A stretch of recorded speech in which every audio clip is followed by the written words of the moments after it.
So what's up guys, and welcome back sa ating channel. For today's video guys ay magsishare tayo ng sukat dito sa bagong gawa natin na Martin Audio 15. So last video pinakita natin kung paano to ginawa step by step. So ngayon dahil tapos na to, napinturahan na natin. So magbibigay tayo ng sukat pagkatapos kakabitan natin ng speaker. Syempre is sound test din natin guys para malaman natin kung okay ba ganitong klase na box design. Ayan. So yung ginamit ko dito guys, mga tiraso lang to na marin, pinagbuo ko lang para meron akong pang D15 na sound box na pang bass. Ayan. So samahan niyo ko guys, let's go. So ito na po guys yung bagong box natin. So kakatuyo lang. Yan. So yung magagamit naman rin dito guys, hindi to abuti ng isang pligo. Yan, mga 3/4 siguro. Yan. Kasi yung ginamit ko dito is mga tiraso lang, mga kinating. So ito guys, ibigay tayo ng sukat.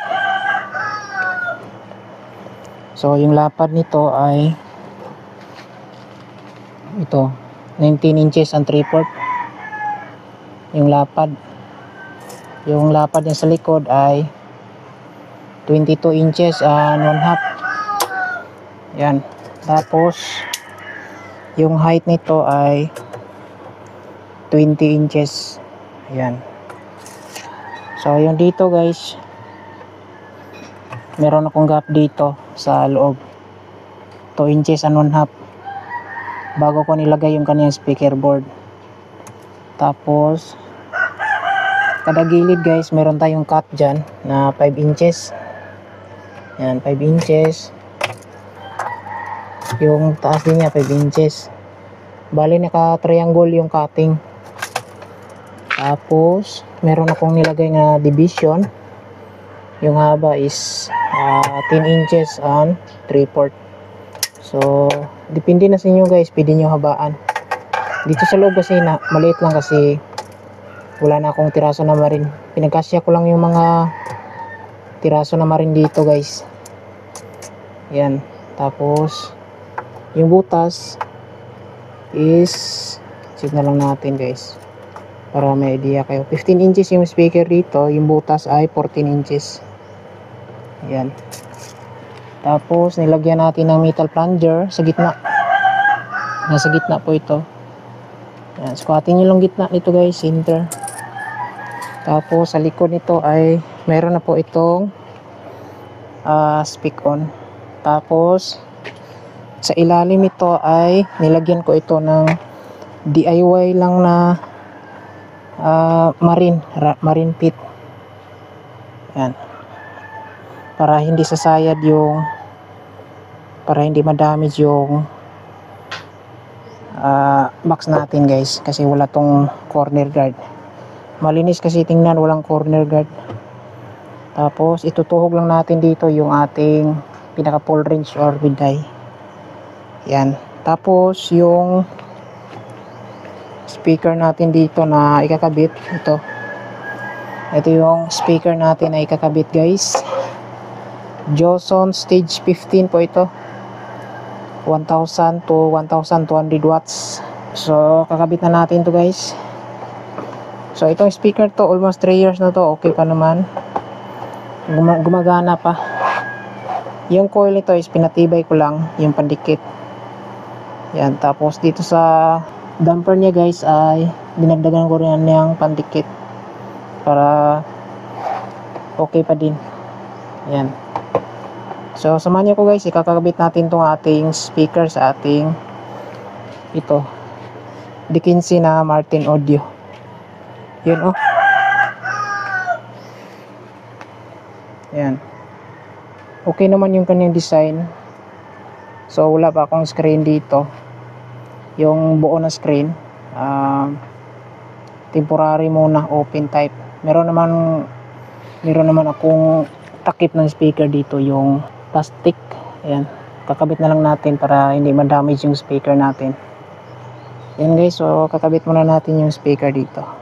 So kakabit na natin guys yung ating speaker. Yan, nilagyan ko ng karton para hindi ma-damage yung box natin.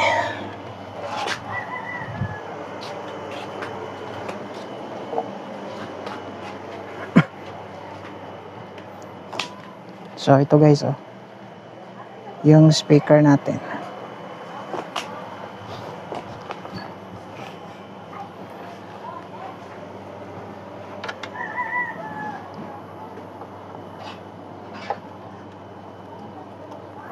So naka-ready na tong wire. Kabit natin yung wire. Tapos yung speaker. Yan.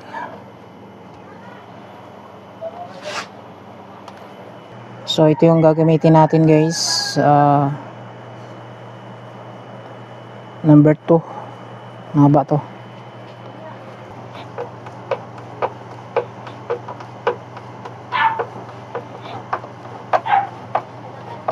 Yan. Kasyang kasya sa loob.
Ito na lang guys, isa na lang. Buo na.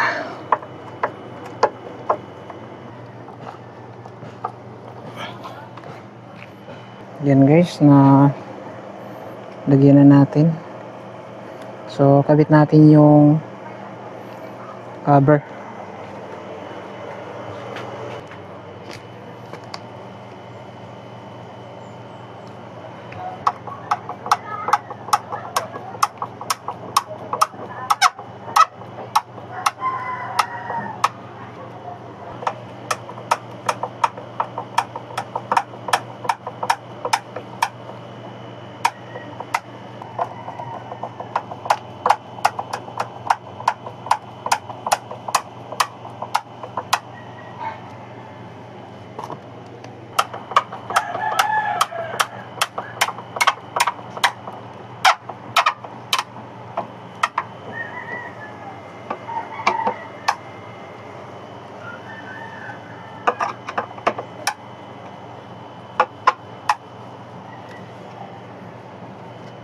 So ito na po guys, oh. Nakabit na natin yung ating speaker grill or cover. So ito yung pre nung merong nag-order sa atin ng speaker na kinabit sa MCB box. So tinago ko lang. So magagamit pa siya. Yan. So iti-testing na natin guys. Syempre lagyan natin siya ng full range para maganda yung tunog. So let's go. So ito guys, naka-set up na. So nilagyan natin ng full range sa sound check natin ngayon. You know. So ito na po yung ating Martin Audio 15. So yung gagamitin natin dito nga amplifier is ito guys, Joson Jupiter Max. Yan. Sa channel A yung Martin Audio natin. Sa channel B is yung full range. Ayan. So gumamit din tayo ng crossover. Siyempre yung ating mixer. Ayan o. Naka-speak on. Ayan, nakakabit na. So, test muna natin yung ating bagong box.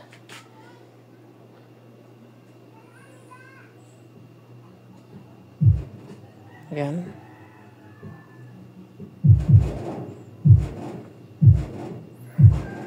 Malakas din siya guys. Lagyan na natin sa mga 120.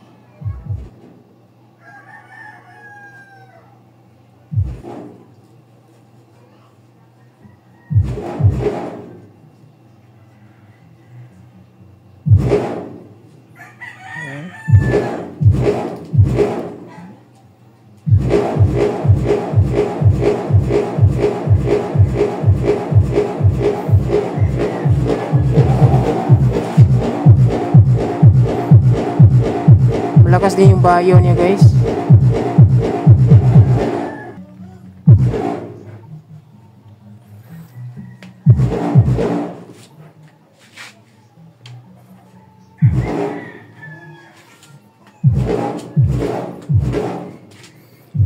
Lagyan natin ng meat.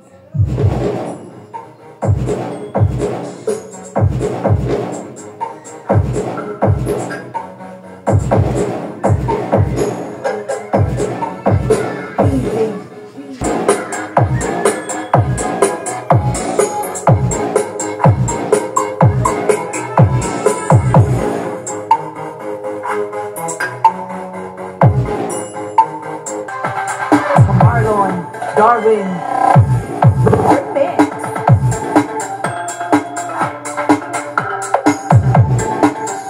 Soft base lang siya mga guys. Soft base. Ayan. Try natin patigasan. Lagay natin sa 140.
So ayan guys, na sound check na natin.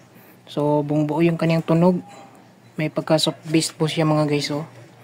Maganda siya sa mga slow music. Ayan. Gapang yung bass. So yun lang guys yung video natin. Maraming salamat. God bless. Ingat tayong lahat.